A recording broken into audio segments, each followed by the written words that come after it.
नमस्कार दोस्तों, मेरा नाम प्रियंका है। मैं उत्तर प्रदेश के वाराणसी ज़िले की रहने वाली हूँ। आज मैं आप लोग के सामने एक नई कहानी सुनाने जा रही हूँ, जिसको सुनने के बाद शायद आपके भी रोंगटे खड़े हो जाएंगे। यह कहानी उत्तर प्रदेश के गोरखपुर ज़िले से शुरू होती है। यह कहानी 2016 की है। इस कहानी को सुनने के बाद शायद आपके भी रोंगटे खड़े हो जाएं। यह दिल दहलाने वाली कहानी एक महिला हत्यारन की है, जो अंधे प्यार में पागल होकर अपने पति को मौत के घाट उतार देती है और अपने कलेजे के टुकड़े बेटे को भी मौत की नींद सुला देती है। चलिए कहानी को शुरू करते हैं। यह कहानी गोरखपुर जिले के अशोकनगर क्षेत्र की है। वहाँ पे एक परिवार रहता है। परिवार में माँ, बाप, भाई, बहन और एक बेटा जिसका नाम था ओम प्रकाश। ओम प्रकाश पेशे से डॉक्टर थे। उनकी पहली शादी हुई थी, लेकिन कुछ कारण से तलाक हो चुके थे। दूसरी शादी उन्होंने गोरखपुर क्षेत्र के ही अपने आसपास के क्षेत्र से एक अच्छे घराने की लड़की अर्चना से होती है। दूसरी शादी जब होती है तो घर में खुशियाँ आती हैं, लेकिन क्या पता था उन्हें कि ये खुशियाँ ज़्यादा दिन नहीं चलने वाली है। शादी के करीब 4 साल हो चुके रहते हैं। डॉक्टर साहब को एक बेटा होता है। पत्नी अपने बेटे पर ज़्यादा ध्यान नहीं दे पा रही थी, घर के कामकाज भी नहीं करती थी, जिसके कारण सास बहू में लगातार अनबन रहते थे। लेकिन डॉक्टर साहब इन सब बातों को इग्नोर करके अपने काम में व्यस्त रहते थे। एक दिन क्या हुआ कि डॉक्टर साहब जब घर आए तो उनकी पत्नी अर्चना फ़ोन पे लगी हुई थी और बेटा रो रहा था। जब उन्होंने पूछा कि किससे बात कर रहे हो, तो अर्चना ने बोला कि मैं अपने दोस्तों से बात कर रही हूँ। ये कह के उन्हें टाल देती है। इस तरह से लगातार ये लंबा सिलसिला चलता रहता है। जब भी वो देखते थे कि वो बातें करती रहती थी, जब पूछो तो गोल मोल बातें बना देती थी। ये सिलसिला लगातार चलता रहता था। इस तरह से कई बार अर्चना ने बहाने बनाकर अपने मायके जाने के बहाने वो अपने प्रेमी से मिलने जाती थी। बात ये थी कि अर्चना की दोस्ती फेसबुक के जरिए एक शिक्षक से होती है, जो प्राइवेट कॉलेज में टीचर था। उससे दोस्ती होती है। अर्चना उसी से लगातार बातें करती रहती थी। यह बात डॉक्टर साहब को बाद में पता चली, लेकिन डॉक्टर साहब ने कुछ नहीं किया।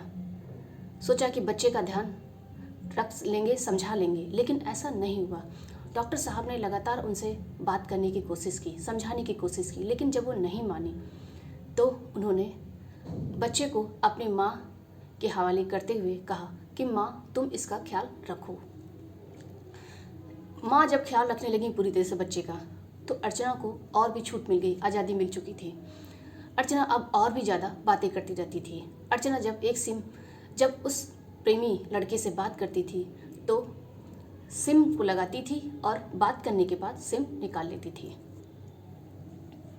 इस तरह से सिलसिला इसका जारी रहता था। लेकिन डॉक्टर साहब भी मजबूर थे, वो भी कुछ नहीं कर सकते थे, कुछ बोल भी नहीं पाते थे। एक दिन क्या हुआ कि अर्चना को जब लगा कि अब रोक टोक या ज़्यादा बढ़ने लगा, उसे लगा कि प्रेमी के साथ मिलके क्यों नहीं डॉक्टर साहब को भी रास्ते से हटा दिया जाए। एक दिन घर में कोई नहीं था, सारे लोग घर से बाहर शादी में गए हुए थे। डॉक्टर साहब और उनका बेटा बगल वाले कमरे में सो रहा था। ऐसे ही मौका पाकर, इस मौके को तलाश में थी वो पहले से उनकी पत्नी अर्चना, क्योंकि वो पहले से ही अपने माइंड में बिठा चुकी थी कि डॉक्टर साहब को रास्ते से हटाना है, ताकि उसके रास्ते का कांटा वो भी दूर हो जाए। वो मौके की तलाश रहती, उस दिन मौका उसे मिल जाता है। वो अपने प्रेमी को बुलाती है। प्रेमी को जब बुलाती है, प्रेमी आता है और प्रेमी से अपने पति की हत्या करवाती है। हथौड़े से वो वार करती है उनके सर पे और उसी टाइम पे डॉक्टर साहब की मृत्यु हो जाती है। उसी टाइम पे बेटे, जो 4 साल का बेटा था, वो बाप को तड़पता हुआ देखकर वो भी सहम जाता है। उनकी बातों से वो भी बेटा उड़ चुका रहता है। बाप को ऐसे खून से लथपथ देख के वो डर के अपनी माँ के गोद में आके चिपक जाता है। लेकिन माँ उसे भी हटाना चाहती थी रास्ते से। माँ ने अपने प्रेमी से कहा कि इसे भी मार दो, लेकिन प्रेमी ने इनकार कर दिया। प्रेमी ने कहा कि नहीं, मैं बच्चे को नहीं मार सकता।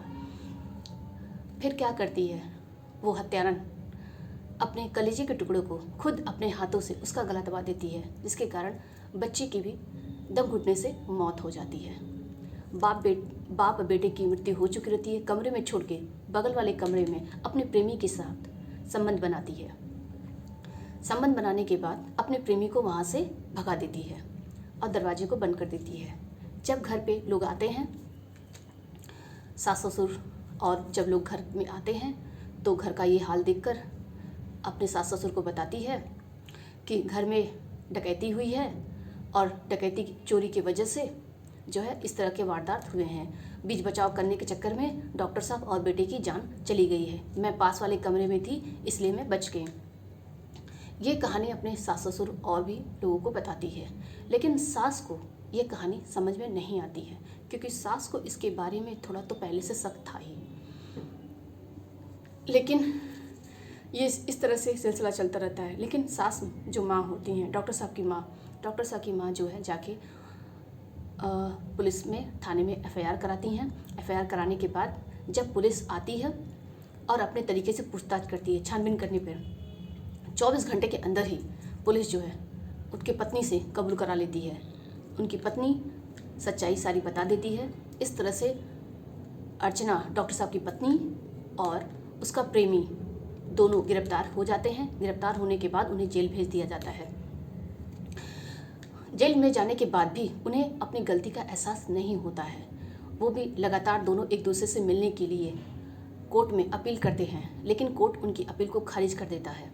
इस तरह से दोनों प्यार करने वालों को हमेशा के लिए जुदाई मिल जाती है और उन्हें आजीवन कारावास हो जाता है। दोस्तों, आज की ये कहानी आपको कैसी लगी हो प्लीज़ कमेंट बॉक्स में ज़रूर बताइएगा।